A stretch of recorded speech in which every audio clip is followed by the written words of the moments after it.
Rebonjour et re-bienvenue tout le monde. Aujourd'hui, on continue à Une saison avec les loups de Catherine Misonnier. On est sur chapitre 12, donc on a juste celui-là et encore 2 chapitres. On a fini le livre. Je vais juste un peu allumer la lampe parce qu'il est 7 heures, oui. Donc, faites-vous confortable, prenez de l'eau, quelque chose à manger, tout ce que vous voulez. Si vous faites quelque chose en train d'écouter, j'espère que vous aimez ce que vous faites et on va continuer à lire. Donc, chapitre 12. Ça sent les vacances. Les récréations sont de plus en plus longues.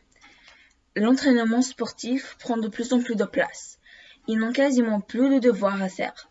Caroline sait que, de toute façon, ils les basculeront. Bruno Biaggi a presque réussi à conquérir Stéphanie. Elle regarde encore avec nostalgie du côté de Clément. Mais comment elle n'essaye même pas de s'isoler avec elle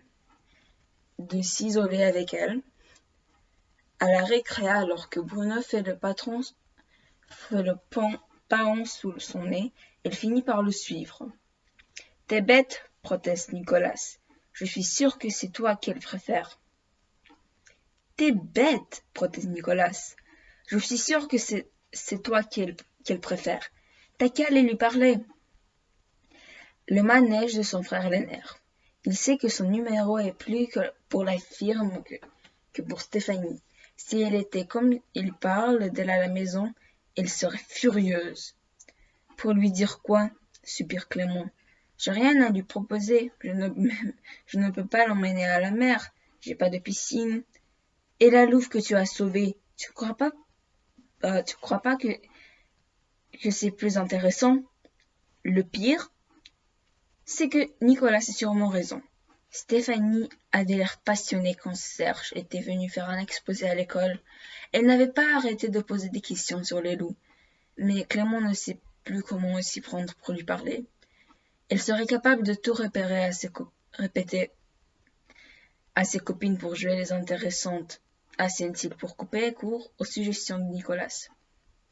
Moi, j'ai rien dit. Je te le jure, affirme aussitôt Nicolas, qui se sent visé par l'insinuation.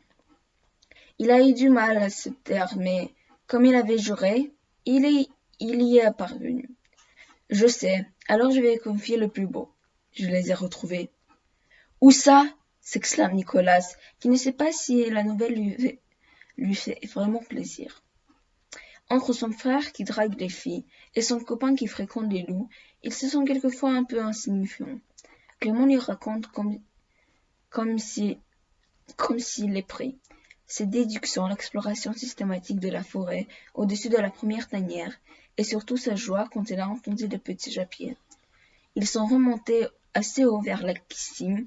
En fait, ils sont plus près de Comte d'Argent que de Praille maintenant. La louve a bien choisi son coin. Du chemin, tu ne vois absolument rien. C'est caché par les arbres, et la pente est si raide que personne ne s'assume à descendre par là. Comme la fois précédente, il enjolive l'accueil des louveteaux. Il laisse croire qu'ils sont venus vers lui, qu'ils lui ont fait fête, mais que la mère, inquiète, les a rappelés à elle. Elle t'a pas reconnu, elle? Sûrement, j'étais assez près pour qu'elle m'effleure, mais avec la battue, elle ne sait peut-être plus si je suis ami ou ennemi. Il va me falloir un certain temps pour être adopté de nouveau. Un jour, tu m'emmèneras les voir? Promis, assure Clément. Dès que la louve m'aura accepté, je t'y conduis. Ce qui veut dire qu'il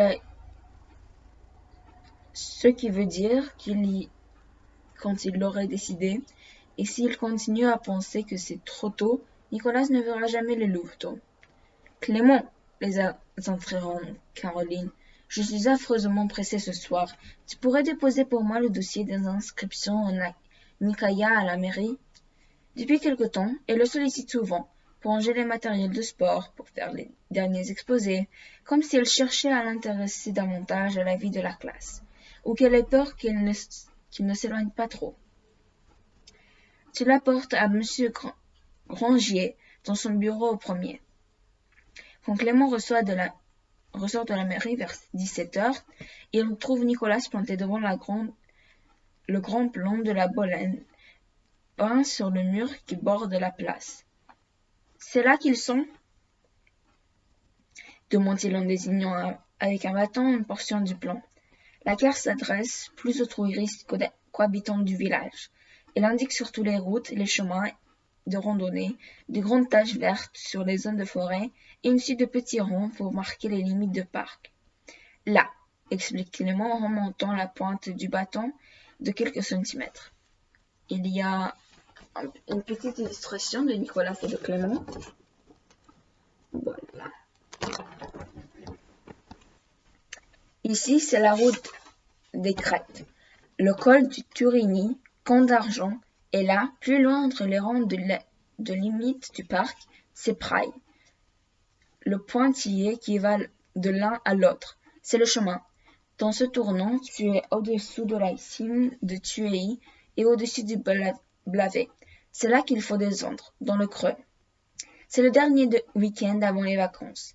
Les hôtels sont tout ouverts, les gistes astiques et pourcentains déjà occupés par des jeunes couples avec des petits-enfants ou des retrailles de sportifs qui partent tôt vers la montagne et des gens plus paresseux qui préfèrent s'asseoir à la terrasse des cafés.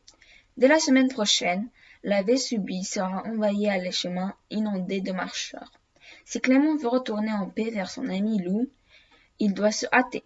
Cette fois, il partira de Camp d'Argent avec le va-et-vient de voitures qui empruntent la route des crêtes. Il trouvera facilement quelqu'un pour le prendre en stop. Ça marche très bien dans la vallée. On a l'habitude des jeunes qui se font déposer au point de départ des pistes. Il a annoncé à Mamie Marie qu'il est invité par le père de Bruno et Nicolas à passer le week-end là-haut pour aider un peu au restaurant. Même si elle pense qu'il pourrait aussi bien aider Jean-François, elle ne dit rien. Seulement, il ne peut pas le laisser partir en stop. On ne sait jamais sur qui il pourrait tomber. Magali, la voisine, montre que juste après déjeuner, il partira avec elle. Clément range son frein. S'il arrive trop tard à Camp d'Argent, il aura juste le temps de descendre jusqu'au nouveau terrain de jeu de Louveteaux. Mais il ne pourra pas rester des heures à attendre que la louve ait compris qu'il vient en ami, et qu'elle peut laisser les petites s'abattre et, qui sait, l'approcher. Magali ne passe la chercher qu'à 15 heures, et pour monter, il prend son temps. Ce n'est pas le genre à prendre les tournois à la corde avec les pics des 200 mètres et les virages en épingle à cheveux. Et elle s'arrête à Turini pour prévenir les propriétaires de l'hôtel des Trois-Vallées, où elle va travailler en juillet, qu'elle dépose Clément à Camp d'Argent et revient discuter avec lui. Il est presque 16h30 quand Clément descend de la voiture, devant le restaurant des Biaggi. Peut-être va-t-il mieux assurer que Nicolas pourrait lui faire une place dans sa chambre pour la nuit avant de partir explorer la montagne. La salle de restaurant est pleine de touristes fatigués, assoiffés et déjà brûlés de coups de soleil.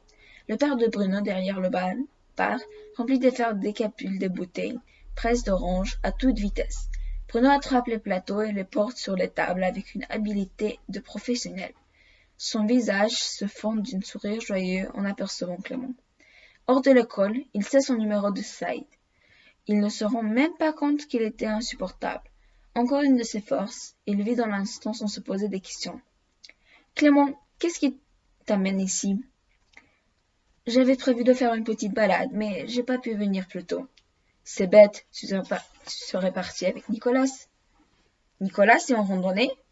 Il a trouvé une école de Saint-Lourd du Var, des gamins à son âge, qui est monté pour la journée. Il a voulu les accompagner. » « Ils sont allés où ? » ?»« Pique-niquer à la Valcherie et ils reviennent par Fougas, une promenade, quoi. » Un pressentiment entraîne le cœur de Clément. « Ils sont partis il y a longtemps ? » ?»« Vers 11h, ils ne vont pas tarder à rentrer. »« Je vais à sa rencontre. » Il n'entend même pas Bruno lui demander s'il veut boire quelque chose. Il fonce sur le chemin de Fougassa, qui rejoint celui de Praille. Un peu plus bas, il essaie de se rassurer. « Nicolas a peut-être seulement eu envie de passer la journée avec des enfants de son âge. Il va sans doute revenir avec eux, mais il vaut mieux aller voir. Il lui faut quand même un quart d'heure de marche pour apercevoir un groupe d'enfants qui chuchotent sur la piste. C'est vous l'école de Saint-Laurent? C'est nous, mais il y en a encore derrière. Un de mes copains, Nicolas, est parti avec vous de compte d'argent. Vous l'avez vu? Il a déjeuné avec nous, mais après il est resté avec l'autre classe. Ceux qui vont comme des tortues se moque un petit brin. Il a attendu l'autre groupe, confirme l'institutrice. Clément ne cherche pas à en attendre davantage. Il repartit aussitôt en courant sur le chemin. Le son du groupe n'est effectivement pas pressé. Il faut un bon quart d'heure pour le retrouver pratiquement à la tête du Fougas, l'embranchement avec le chemin du Praille. Nicolas, c'est avec vous? Nicolas? Le fils du propriétaire du restaurant, celui que vous accompagne ce matin. Ah oui, il a déjeuné avec nous et a joué avec les enfants devant la vacherie, mais il est reparti avec le premier groupe. Je viens de les croiser, il n'était pas avec eux. Tu es sûr? Pardon, tu es sûr? L'instituteur s'inquiète tout à coup. Certain, il n'était pas revenu à compte d'argent à 5 heures et je ne l'ai pas croisé sur le chemin. Merde! Il est peut-être resté à la vacherie, suggère un des enfants. Il s'amusait drôlement bien. Ou alors il est revenu par la route. Il avait l'air de connaître le coin. Ce n'est pas idiot. Nicolas a peut-être eu la flemme de faire le chemin du retour à pied. Il est remonté jusqu'à la route et a essayé de se trouver une voiture pour le prendre au stop. C'est possible. Vous le trouverez en arrivant alors. Si Nicolas est rentré en voiture, c'est parfait. Mais Clément ne contente pas de cette hypothèse. Il veut vérifier l'autre, celle qui lui paraît la plus probable. Je vais jusqu'à la vacherie voir si je le trouve, lance l'enseignant. Dès qu'il rejoint la piste, au lieu de remonter vers la vacherie et les lieux fréquentés par les hommes, il descend vers le vallon et les demeures les loups. Nicolas est tout à fait capable d'avoir filé entre les deux groupes et pris tout seul le chemin de Praille pour chercher le louveteau. Il est 6 heures. Heureusement qu'on est en fin juin. Malgré la prime de tuerie qui cachera le soleil bien plus tôt que la Villette, il fera clair jusqu'à 10 heures, à condition que le brouillard ne tombe pas brutalement sur la montagne, comme il est coutume de le faire à cette saison en fin de journée. Et c'est la fin du chapitre 12. Donc, je crois que Nicolas, comme Clément a dit, je crois que Nicolas est allé chercher les louveteaux et les voir. Mais je crois que c'est un peu stupide de sa part parce que la louve ne le sait pas du tout. La louve connaît mais un peu Clément parce qu'il a aidé. Mais si Nicolas va essayer d'aller près d'elle et près de ses louveteaux, peut-être qu'elle va attaquer. Et ça, ce n'est pas bien. Donc, j'espère que ce chapitre vous a aimé et je vais vous revoir la prochaine fois. Au revoir!